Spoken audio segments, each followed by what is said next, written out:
Hey, what's up YouTube? My name's George, welcome to my channel. Today I have for you a review of the new show Titans from DC on the streaming service. Now let's get into it. What I'm going to do for this series is, since I'm behind, I'm going to do the first episode since there's the most to talk about, and then after that I'm going to do every 2 episodes. So within the next week I'll be getting caught up to episode 6, I believe that they're on.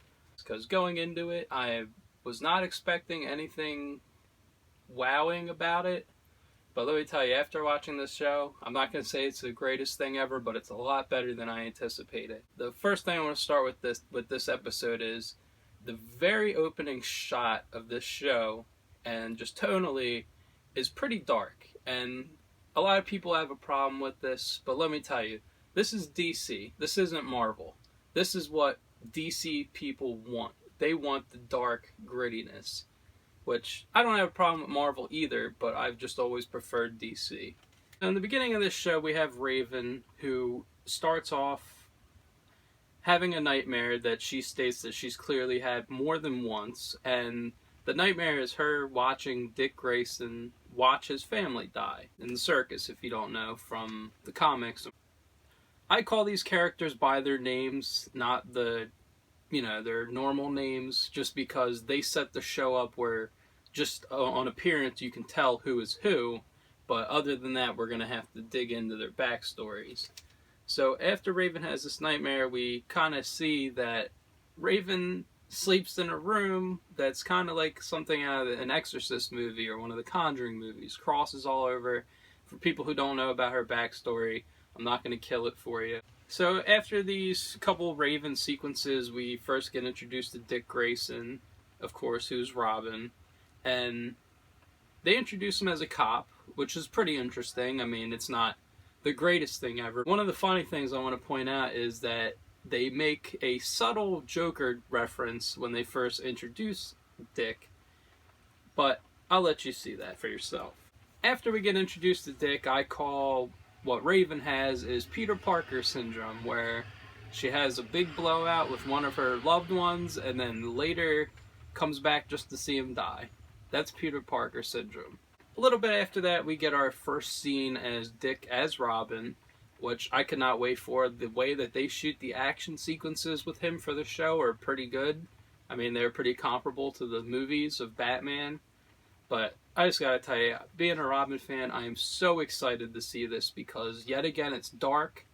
You can tell that Dick is in a very dark spot because clearly he is just broken off from being Batman's sidekick and he's trying to assert himself as his own. But he just kind of goes all out, and I mean, he definitely makes him pay for it.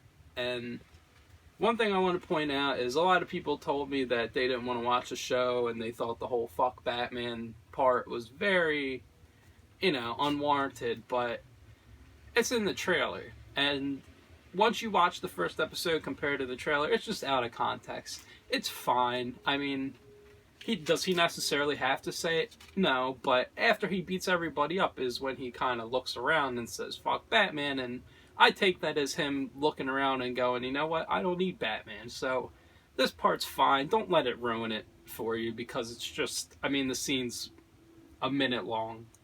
So don't go off of just that on the trailers. Actually give it a shot. And after this, they show that Robin is now not wanted in town, with a thing saying, I believe Detroit wants Robin out, or, go home.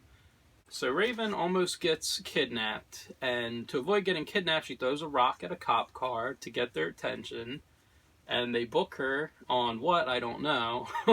Because if a kid threw a brick at a car, I'm sure they would get arrested first try.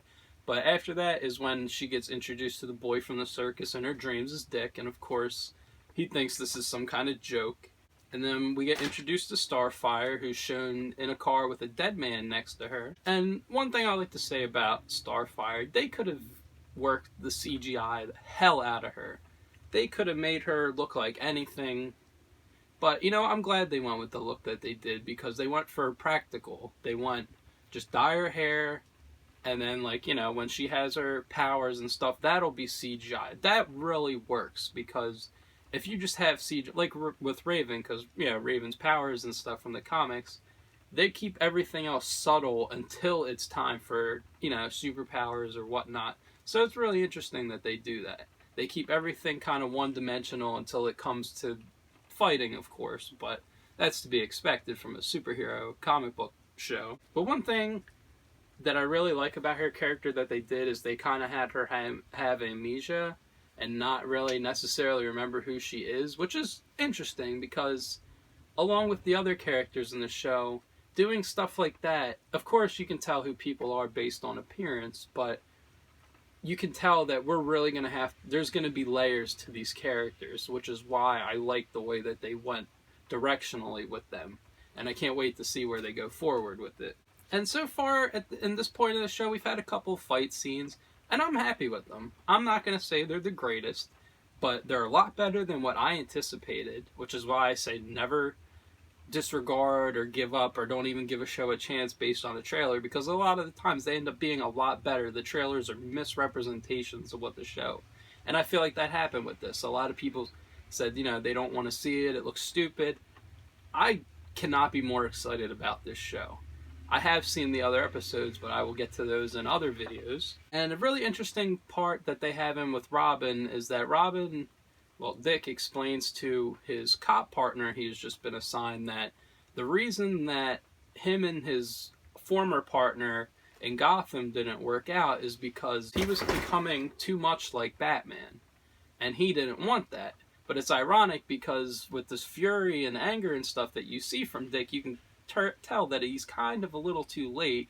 Not to say that that's a bad thing, but he's definitely gone in the Batman direction. Yet again, Raven gets kidnapped. Raven's going to be the damsel in distress, apparently. We find out later that Starfire is also after Raven. Like I said, I'm just going to use them by their comic book names because it's a lot easier. Raven kills a man, and now they're going somewhere safe, which will take us into episode 2. But I would just like to say about episode 1, this was a great way to start a series off. Tonally, I think they nailed it.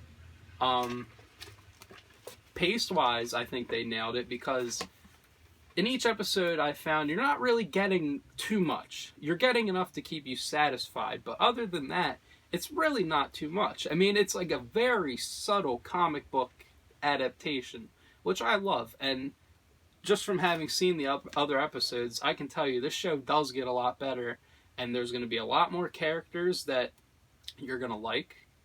So far, I haven't seen any that I dislike. Just like to say, it's great that they kind of have it where there's not necessarily a main character. I mean, Raven, to an extent, is, and so is Robin. But also, the ratio for screen time and backstory is great for each character. It really works. This is my first video for the show. The next one will be coming up. We'll have episodes 2 and 3 in it. If you like what you saw, please like and subscribe.